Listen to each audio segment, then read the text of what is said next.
Buenas tardes, hermanos, buenos días o buenas noches, dependiendo la hora que usted esté pendiente de esta grabación. Qué bueno es poder compartir una vez más con ustedes este estudio de Filipenses. Estamos parados en Filipenses 3, el 1 al 11. Ya hoy la segunda clase y creo que nos va a tomar una tercera clase porque queremos exprimir bien este párrafo largo que tenemos aquí, porque desde la semana pasada hemos estado diciendo que es un párrafo muy rico en teología, muy rico en información, muy rico en todo lo que Pablo quería explicar, las bases teológicas de su carta. Así que tenemos que sacar tiempo para desglosarlo bien. Espero que lo estén aprovechando, espero que les estén disfrutando y no se aburran de que otra vez veamos Filipenses 3 de 1 al 11, porque repito, lo vamos a ver la semana que viene por una conclusión o un final de este pasaje. Así que, bueno, doy gracias a Dios por permitirme estar otra vez con ustedes aquí. Espero que todos estén bien con la bendición de Dios. Y voy a empezar el estudio después de orar para que el Señor nos guíe y dirige todas estas cosas. Vamos a orar. Señor, gracias por la bendición de estar juntos, poder compartir esta clase y poder ministrar, Señor, unos a otros con tus palabras. Al fin y al cabo, es tu Espíritu Santo que nos habla, Señor, a través de ella. Y pedimos que así sea hoy también, Señor, que sea tu Espíritu que nos hable y el que nos traiga a información de todo esto, Señor, que tú tienes para nosotros. Bendice a cada hermano en su lugar. Tú conoces sus necesidades, tú conoces sus deseos, Señor, y te pedimos que tú te glorifiques en toda la provisión que tú has hecho. Bendice este tiempo y guárdanos en todo lo que vamos a hacer. En Cristo Jesús lo pedimos. Amén y amén. Bien, voy a leer otra vez para ustedes entonces Filipenses 3 del 1 al 11 y así continuar con esta clase. Dice, por los demás hermanos míos, alégrense en el Señor. Para mí no es molestia volver a escribirles lo mismo y a ustedes les da seguridad. Cuídense de esos perros, cuídense de esos que hacen el mal, cuídense de esos que mutilan el cuerpo, porque la circuncisión somos nosotros, los que por medio del Espíritu de Dios adoramos, nos enorgullecemos en Cristo Jesús y no ponemos nuestra confianza en esfuerzos humanos. Yo mismo tengo motivo para tal confianza. Si cualquiera otro cree tener motivos para confiar en esfuerzos humanos, yo más. Circuncidado al 8º día, del pueblo de Israel, de la tribu de Benjamín, hebreo de pura cepa, en cuanto a la interpretación de la ley fariseo, y en cuanto al celo, perseguidor de la iglesia. En cuanto a la justicia que la ley exige, intachable. Sin embargo, todo aquello que para mí era ganancia, ahora lo considero pérdida por causa de Cristo. Es más, todo lo considero pérdida por razón del incomparable valor de conocer a Cristo Jesús, mi Señor. Por lo que por Él lo he perdido todo y lo tengo por estiércol, a fin de ganar a Cristo y encontrarme unido a Él. No quiero mi propia justicia que procede de la ley, sino la que se obtiene mediante la fe en Cristo Jesús. La justicia que procede de Dios, basada en la fe. Lo he perdido todo a fin de conocer a Cristo, experimentar el poder que se manifestó en su resurrección, participar en sus sufrimientos y llegar a ser semejante a Él en su muerte. Así espero alcanzar la resurrección de entre los muertos. Hasta ahí. Así espero alcanzar la resurrección de entre los muertos. Pues como dijimos la semana pasada, un pasaje muy lleno de teología, mucha información. Quizás la primera intención que tenemos es sacarle tanto, pero tenemos que cuidarnos en mantener lo que Pablo está enseñando y no desviarnos, poder decir así, por cosas que podrían ser secundarias, aunque podrían ser también interesantes. Pero hay temas principales que Pablo está desarrollando, tanto en la carta, igual en este pasaje que leímos. Clave, él dice, la única justicia con la que podemos presentarnos ante Dios el día del juicio final solo es la justicia que proviene de Dios mismo. Solo es la justicia que proviene de Dios mismo. Es una base teológica que Pablo establece. Cualquier intento del ser humano de añadirle algo a lo que Dios ha hecho en forma gratuita y en forma abierta para todos nosotros es un intento o es igual a rechazar el evangelio entero. Lo repito para que quede claro. Cualquier intento de un ser humano de agregarle algo a la obra perfecta de Dios a través de Cristo Jesús en la cruz, es sencillamente rechazar el Evangelio. Y era precisamente lo que Pablo estaba discutiendo y estaba enfatizando, porque era lo que hacían los judaizantes de aquella época. Y el mismo Pablo lo había hecho en un tiempo, ¿verdad? Antes de su conversión. Igual de dañino era lo que estaban haciendo. Y debemos aclarar esto. Quien quiera añadir algo o algún requisito al Evangelio de la gracia de Dios, según Pablo, ya dije, rechaza el Evangelio, o en otras palabras, no es el Evangelio, no está predicando el Evangelio. Si ustedes quieren leer un poquito más sobre esto, lean, ya leímos en Gálatas 1, 6 y 7, y ahí lo explica Pablo muy bien, y también 2 Corintios 11, 4. Repito, porque la hermana Gladys siempre me dice que le dé suave con la cita, para que ella le dé tiempo a copiarla. Gálatas 1, 6 y 7, que ya la pasamos, y 2 Corintios 11, 4. Es una clave, una base de lo que Pablo está hablando aquí tan enfáticamente. Y hay que entender a Pablo en eso que él está hablando, porque inclusive usa palabras fuertes, ¿verdad? Sus palabras suenan fuertes en este pasaje y aunque no podemos escucharlas, nomás al verlas nos damos cuenta que eran fuertes. Hasta podía ser un poco ofensivas, y ahí lo dice claramente en el versículo 2, cuídense de los perros, de esos que hacen el mal, cuídense de los que mutilan el cuerpo. Y hay una forma muy clara y muy contundente de Pablo decir las cosas. Y quizás las traducciones que han hecho de la Biblia han tratado de suavizar un poco esto que Pablo está diciendo, pero recuerden, para Pablo es urgente el énfasis que le está poniendo fuerte a este tema. Lo llama perros. Habla de los que hacen el mal, hombres que hacen el mal, hombres mutiladores. Porque lo que está mostrando a través de esas palabras es la importancia que tenía para Pablo este tema. Y recuerden, Pablo tenía una historia de conocer los profetas que hablaban también de una manera muy fuerte a sus oyentes. En el pasado y en el presente casi de la época de Pablo, Juan el Bautista hacía unos énfasis cuando le decía camada de víbora, ¿verdad?, a los fariseos que se le acercaban a hablarle a él. Y así los llamaba. Y Jesús mismo en el Sermón del Monte decía hipócritas. Y era fuerte cómo actuaba esta gente en contra de lo que querían señalar.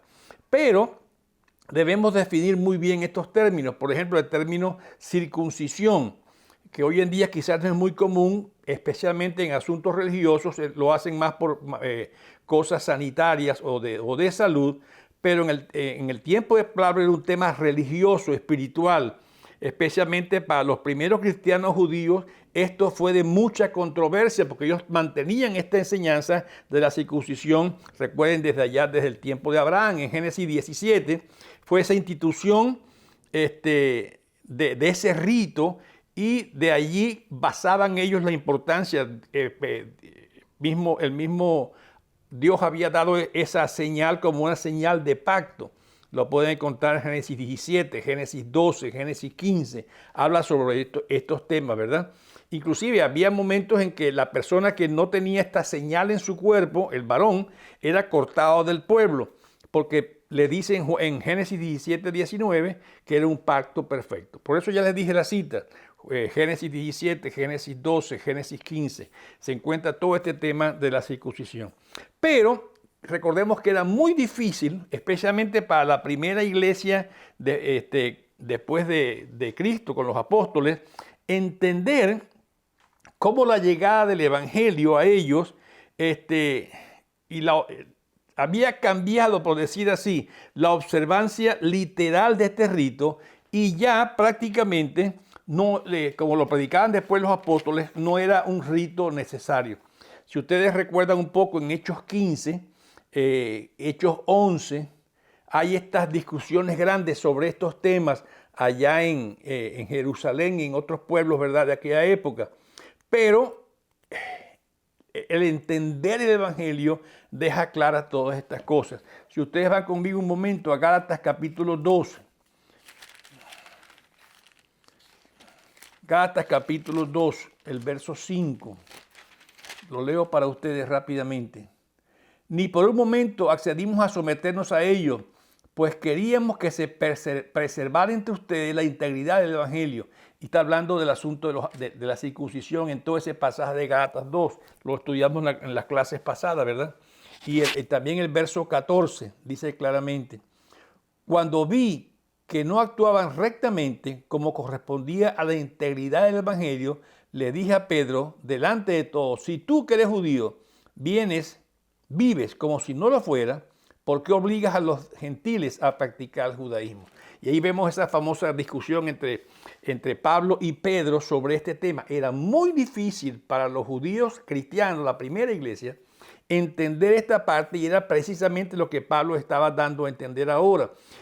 Pablo les explicaba, y después por supuesto también Pedro, ¿verdad?, y el resto de los apóstoles: si Dios ha dado a los gentiles el Espíritu Santo, lo ha dado de una manera abierta e innegable. Es una prueba segura de que ellos también están incluidos en ese pueblo de Dios. Hechos 11, si ustedes lo leen con tiempo, lo pueden ver en sus Biblias. Hechos capítulo 11, 15 al 18. Déjenme leerlo para ustedes y después ustedes pueden buscarlo. Voy a dar dos citas. Hechos 11, 15 al 18. Ya he repetido varias veces para que lo copien. Y Hechos 15, 7 al 11. Voy a leer solamente Hechos 11, 15 al 18. Dice: cuando comencé a hablarles, el Espíritu Santo descendió sobre ellos, tal como al principio descendió sobre nosotros. Entonces recordé lo que había dicho el Señor: Juan bautizó con agua, pero ustedes serán bautizados con el Espíritu Santo. Hasta el 18.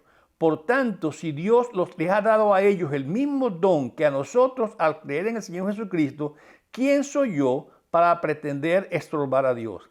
Al oír esto se apaciguaron y alabaron a Dios diciendo: así que también a los gentiles les ha concedido Dios el arrepentimiento para vida. Era un proceso que estaba pasando y muchos lo aceptaban, pero el problema con los judaizantes, que eran como estos misioneros que casi viajaban detrás de Pablo visitando las iglesias que él fundaba, estaban enseñando otra cosa distinta. Al igual que los judíos, todos estaban bajo la misma condenación de la ley, y todos los que creyeron en la muerte y resurrección de Cristo quedaban redimidos por la sangre de Cristo. Hay muchos versículos en Romanos 1, 18, todos Romanos 1, 18, 2, 3, 4, 5 de Romanos trata sobre este tema. Ya no hacía falta ninguna marca que demostrara la pertenencia al pueblo de Dios. Ya el Espíritu Santo ahora era la marca en ellos mismos. Y por eso Pablo acusa directamente a los judaizantes, ahí en el versículo 3 del capítulo 3 de Filipenses que estamos leyendo, donde dice: porque la circuncisión somos nosotros, los que por medio del Espíritu de Dios adoramos, nos enorgullecemos en Cristo Jesús y no ponemos nuestra confianza en esfuerzos humanos. Y ahí está la gran diferencia que Pablo estaba enseñando y que quería enfatizar con fuerza. Poner la confianza en la carne. En este caso, al imponer la circuncisión, y la carne en todo esto es un sinónimo de fragilidad humana, que es propensa al pecado. Entonces, poner la confianza en eso era una ofensa directamente a lo que Dios había hecho a través de Cristo Jesús en la cruz. Pablo nos estaba enseñando, en verdad, y lo vamos a ver quizás después en otra clase, Pablo nos estaba enseñando que lo material es pecaminoso en sí mismo. Lo material también es creación de Dios. Lo que sí enseña Pablo es que la respuesta de Dios al pecado humano es única y exclusivamente la justicia que viene de Dios a través de la fe en Cristo Jesús. Pablo no decía que lo material es lo malo, lo que decía es la posición que se le da o la importancia que se le da a eso. Porque la única importancia que Pablo enseñaba y estaba seguro es que la justicia viene de Dios a través de la fe en Cristo Jesús y punto. Eso es lo que llamamos, cuando hablamos de las doctrinas cristianas, la suficiencia del sacrificio de Cristo. Cristo es suficiente para mostrar y hacer todo lo que Él ha prometido hacer. Para nosotros, entonces, a veces decimos que hablamos de que fulano es justo y si somos justos o no. Para nosotros la justicia se mueve mucho en términos de moral, si es recto, si es honrado, si es piadoso, si cumple la ley. Pero no es lo que Pablo dice. Dios no está suspendiendo su justicia. Recuerden que Él había dado la sentencia: toda alma que pecare morirá. y Dios es justo. Dios no puede sobrepasar su propia sentencia. Dios no hace un chanchullo con su justicia o una maniobra jurídica, ¿verdad? Como estamos acostumbrados al día de hoy. Dios rompe prácticamente la relación con Cristo Jesús en ese tiempo de la cruz, precisamente por el pecado. Por eso en 2 Corintios 5, 21, hemos visto una y otra vez este verso que nos llama mucho la atención. 2 Corintios 5, 21, dice así: al que no cometió pecado, por nosotros Dios lo trató como pecador, para que en él recibiéramos la justicia de Dios. Qué hermoso versículo, ¿verdad? A quien no cometió pecado, Cristo Jesús, por nosotros Dios lo trató como pecador, para que en él recibiéramos la justicia de Dios. Cristo toma nuestro pecado y nos da su justicia. Cristo toma nuestro pecado y nos da su inocencia. Y Dios trató a Cristo en ese momento como pecador precisamente para poderlo cargar sobre esto, y a nosotros nos trata a Él como justos porque recibimos la misma justicia de Dios. La doctrina muy fundamental de la imputación. La santidad de Cristo, la justicia de Cristo es puesta sobre mí porque Él tomó mis pecados allá en la cruz. Y es el gran mensaje del Evangelio. El gran mensaje del Evangelio es que nosotros ahora no dependemos de nosotros, sino que dependemos de la pura gracia de Dios. Jesús carga, por decir así, con el castigo que merezco yo, y yo cargo con la inocencia que no merezco, pero me es dada en forma gratuita y sin posibilidad de yo ganármela porque me es entregada. Cuando Dios nos mira, ahora ve a Cristo en nosotros, la santidad y la justicia de Cristo. Y la verdad es que Cristo carga nuestra culpa y nos da, dándonos su inocencia, como ya lo hemos dicho, y como el Padre, recuerdan la parábola del hijo pródigo, ¿verdad? Como el Padre, viendo al niño de lejos llegar, al hijo, corre, le abraza, lo busca, ¿verdad? Si ustedes quieren leer la historia o la parábola del hijo pródigo, ahí en Lucas 15, 11 en adelante. Lucas 15, 11 en adelante. Así que esta es la imagen, al padre buscando a su hijo perdido, a su hijo muerto, para rescatarlo. Pero el pasaje nos continúa diciendo muchas otras cosas importantes.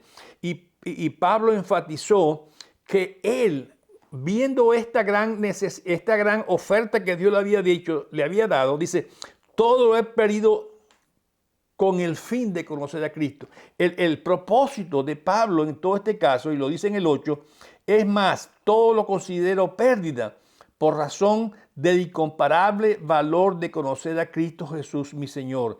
Y por Él lo he perdido todo y lo tengo por estiércol, a fin de ganar a Cristo. Ahí donde Pablo está quizás pensando en aquella famosa parábola de la perla preciosa, aquel hombre comerciante que, encontrando la perla, realmente vende todo lo demás y compra esa perla porque era la perla de gran valor. Y para Pablo eso es el Evangelio, y debe ser para nosotros la perla de gran valor, que todo lo demás pierde valor, todo lo demás pierde importancia por hallar o por encontrar o por asirme de aquella piedra preciosa, de aquella perla preciosa que es Cristo Jesús. Por eso él habla de conocer a Cristo, conocerlo a través de esa relación personal con Cristo día a día.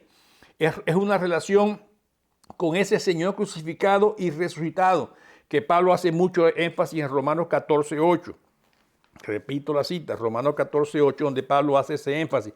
Conocer no solo implica saber qué existe, ¿verdad? Recuerden que la Biblia dice que los demonios también creen en Dios y tiemblan, pero son demonios, ¿verdad? Conocer implica obedecerle. Y cuando hablamos de obediencia, y lo hemos discutido en otras clases, cuando hablamos de obediencia, hablamos del costo de la obediencia.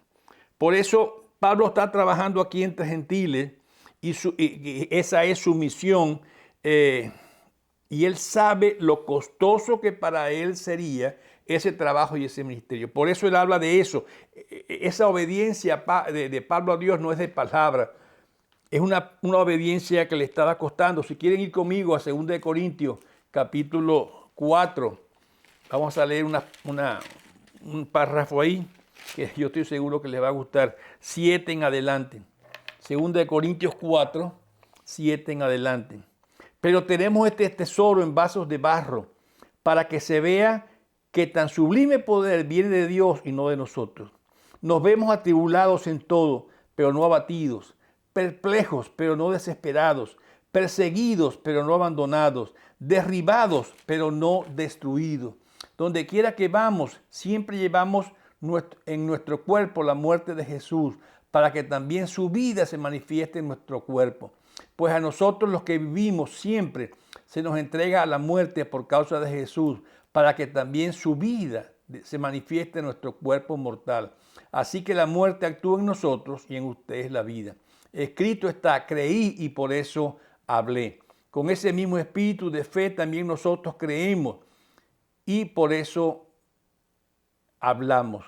Pues sabemos que aquel que resucitó a Jesús, al Señor Jesús, nos resucitará también a nosotros en el día con Él y nos llevará con ustedes a su presencia. Todo esto por el bien de ustedes, para que la gracia que está alcanzando más y más personas haga abundar la acción de gracia para la gloria de Dios. Por tanto, no nos desanimamos, al contrario, aunque por fuera nos vamos desgastando, por dentro nos vamos renovando día a día. Pues los sufrimientos ligeros y efímeros que ahora padecemos producen en una gloria eterna que vale muchísimo más que todos los sufrimientos. Así que no nos fijamos en lo visible, sino en lo invisible, ya que lo que se ve es pasajero, mientras lo que no se ve es eterno. Y vemos a Pablo cómo hace esa descripción de lo que a él le ha costado esa palabra obedecer. Esa palabra obedecer. Le costó trabajar mucho, ¿verdad? Y más que sentir a Cristo, él es fiel a Dios y su palabra día a día. Y ahí está Pablo demostrándonos a nosotros con ese proceso. Y habla de esos principios. El énfasis que él ha estado haciendo, ¿verdad? Cada día de impulsar o de oponerse a la parte de la circuncisión como requisito para formar parte del pueblo de Dios. Eso le llama a él confiar en la carne y no en Dios. Y eso es rechazar el evangelio. Y esto nos lleva a pensar en estas cosas. Todo intento, como ya dije, de añadirle algo a la salvación es negar la suficiencia de Cristo. Es perversión del evangelio y debemos tener mucho cuidado con esto. Pablo por eso es tan enfático en este punto y lo va a defender con gran fuerza en muchas otras ocasiones, ¿verdad? La fe en Cristo Jesús no es algo vago, no es algo indefinido. Él habla de conocer a Cristo, de creer en Cristo. Y la fe en Cristo es más que aceptar algo sencillamente o afirmar algo. La fe en Cristo es obedecer a Cristo Jesús. Y podemos ver muchos versículos y ustedes pueden buscarlo en su casa. Santiago 2:19. Me detengo para que lo escriba. Santiago 2:19. Primera de Juan 3:18, que es muy importante. Esa fe que salva, esa fe inevitablemente lleva a la obediencia. La fe de creer en Cristo lleva a la obediencia. Cristo no se adapta a nuestros gustos, Cristo no se adapta a nuestros deseos. Muchas veces hoy en día la gente quiere adaptar el mensaje de Cristo a que es un mensaje bueno, de buenas ideas. Tengamos cuidado. Cristo Jesús, como se encuentra en el Evangelio y toda la Biblia, ¿verdad? Que lo predicaban los apóstoles por muchas generaciones, no se adapta y no debe cambiarse. Y debemos tener cuidado con estas cosas. Cualquier añadidura, no digo que tiene que ser mala, pero en el caso de la circuncisión, por ejemplo, se trata de algo bueno, pero que se le pone en el lugar equivocado, se le pone en el lugar de requisito para ser parte del pueblo de Dios. Y es lo que Pablo está martillando. Pablo no se oponía a la circuncisión, si querían hacerlo, podían hacerlo, pero no lo debían poner como un requisito para ser parte del pueblo de Dios. Y cuando elevamos estas cosas secundarias a un nivel primario, como la fe en Cristo Jesús, es cuando se convierten en nosotros en un ídolo, porque ponemos cosas que no valen como si valieran. Y este pasaje nos debería a nosotros alertar mucho, porque estas cosas pasan entre nosotros y pasan de muchísimas maneras. Cualquier movimiento, cualquier día de iglesia que quiera defender una posición como esa, presentando argumentos convincentes o tomando buenos principios, pero secundarios, y los eleva a la altura como requisito de fe en Cristo Jesús para la salvación, debemos señalarlo, debemos detenerlo como lo hacía Pablo inmediatamente. Porque, repito, es un claro rechazo al Evangelio. Y este pasaje apunta a aquellos que piensan que pueden estar en paz con Dios sin someterse directamente al Evangelio tal y como la Biblia lo enseña. Pablo señala, aún lo hace con mucho énfasis, sus logros personales, pues así demuestra que tiene el derecho de hacerlo, ¿verdad? Para estar en paz con Dios. Pero más que todos nosotros, dice, yo lo tengo, intachable según la ley. Dios no puede pedir más, pensaría Saulo en aquel tiempo, ¿verdad? Pero Dios pidió pidió una sumisión al Evangelio. Y si Dios no se le aparecía a Pablo allá, camino a Damasco, el día del juicio final, Pablo quizás se hubiera aparecido ante Dios con todos sus logros. Mira, circuncidado al 8º día, de la tribu de Benjamín, fariseo, perseguidor de la iglesia. Y Pablo iba a recibir una buena bofetada, por decir así. Pablo, no te sirve de nada esto. No te sirve de nada tus buenas obras. No te sirve de nada tu circuncisión, tu dedicación. Sencillamente colocaste eso en el lugar de la fe en Cristo Jesús. Y tengamos cuidado porque algunos predican principios nobles, ideas nobles sobre estas cosas, aún con vidas ejemplares. Pero dice, bueno, al fin y al cabo Dios va a aceptar a todo el mundo, ¿verdad? Y no es así, hermano, no es así. Tú haces el bien porque al fin y al cabo Dios lo sabe que tú quieres hacer el bien. No es así. ¿Qué más puede pedirme a mí? Pensaría Pablo. Pero dice Pablo, Dios pide el sometimiento al Evangelio. Y cualquier otra extra cosa, a eso sencillamente no sirve. Tengamos cuidado con filosofías o religiones, por muy bien que hablan, pero rechazan estos principios básicos de la fe. La fe en Cristo Jesús es lo único que salva. Y nos deja decir a nosotros que debemos oír este mensaje muy claramente, sin desviarnos, con mucho cuidado, vigilando esto porque podemos caer en dificultades sencillamente cuando creemos que a través de nuestras obras podemos llegar a ser aceptados por Dios. Es para nosotros este pasaje y nos recuerda que para Dios la palabra éxito es muy distinta a la misma palabra que se usa quizás en el mundo. Pablo tendría éxito religioso, claro que lo tenía.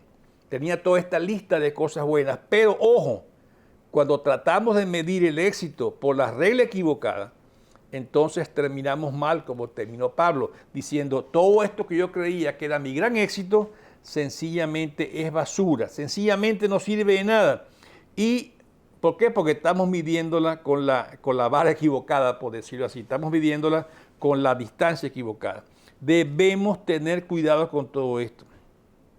Pablo pensaba que sus logros terrenales no es que eran malos en sí mismos, pero creía que le podían dar una posición ante Dios. Pablo no despreciaba la ley, no despreciaba la circuncisión, solamente la ponía en el lugar correcto. Él apreciaba toda esa herencia judía, y lo dice en Romanos muchas otras ocasiones, pero no la ponía a la altura de la fe en Cristo Jesús. Por eso Pablo ataca al judaísmo con tanta fuerza. No por rechazar el judaísmo. Recuerden, en el tiempo de Jesús había judíos piadosos. Dice la palabra que Zacarías, Elizabeth, Simeón y Ana, el mismo José y María, padres del niño, eran en este caso terrenales. Eran gente que se basaban en la fe creyendo del Antiguo Testamento, pero ellos ponían o mantenían la fe en Cristo Jesús. Así que tengamos mucho cuidado con estas cosas, hermanos, porque desde el Antiguo Testamento la gracia siempre es presentada por Dios como la raíz de poder lograr el ser aceptado por Dios mismo. No es nuestro esfuerzo, es la gracia de Dios. Éxodo 22, por ejemplo, lo dice, pueden leerlo. Éxodo 22, hermana Gladys, anótelo. Levítico 11:45, lo repito, Levítico 11:45. Por eso, el propósito de Pablo era liberar a los gentiles de la esclavitud de las obras como medio de salvación. Porque cuando uno trata de ser salvo a través de las obras. Dice, bueno, ¿y cuántas obras tengo que hacer para ser salvo? ¿Cuáles debo hacer? ¿Cuáles pesan más o cuáles son mejores? Y algunos judíos habían caído en esa parte del legalismo. Y tengamos cuidado, hermanos, con eso.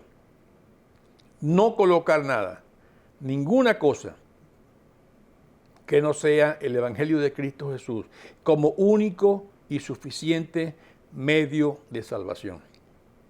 Esa es la esencia del Evangelio. La humanidad irremediablemente perdida y pecadora. Dios no puede ver al pecado.